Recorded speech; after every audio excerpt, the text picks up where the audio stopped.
Nisha? This is Christian quarter. Christian quarter, this place. And then if you go inside, you can see the Torah over there. I know Torah. Menorah. Menorah. The menorah. The golden menorah. Okay. Here. We'll go to upper room. You know what is upper room? Nisha, explanation please. What is upper room? Kwarto sa taas. Upper room is the place or the room where Jesus and the disciples, mostly they meet there for prayer, they started to meet there when Jesus, the last night, Last Supper, yeah. The Last Supper. Upper room is where the place that Jesus and his 12 disciples had their Last Supper. Yeah. So we will go there. Okay.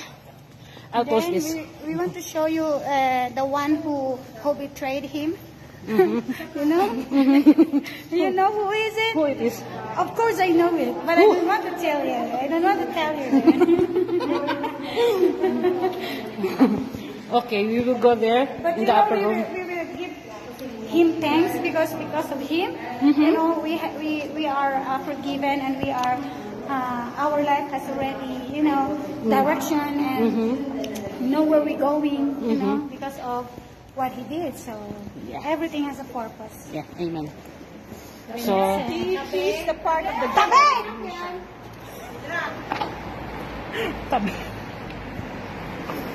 the guy that betrayed Jesus.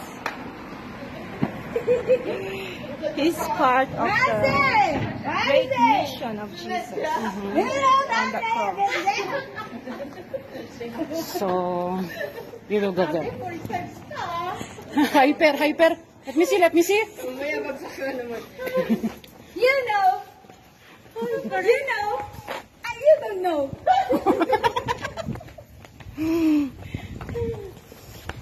Isa yan yung rampart. Ay, ito yan. Ayan. Mga, ano yan, 2.5 hours. Rampart. Puntahan natin yung If you want, you can Google it. Tomb of Rampart. David. Diba Nisha? Open kaya yun pag ganito?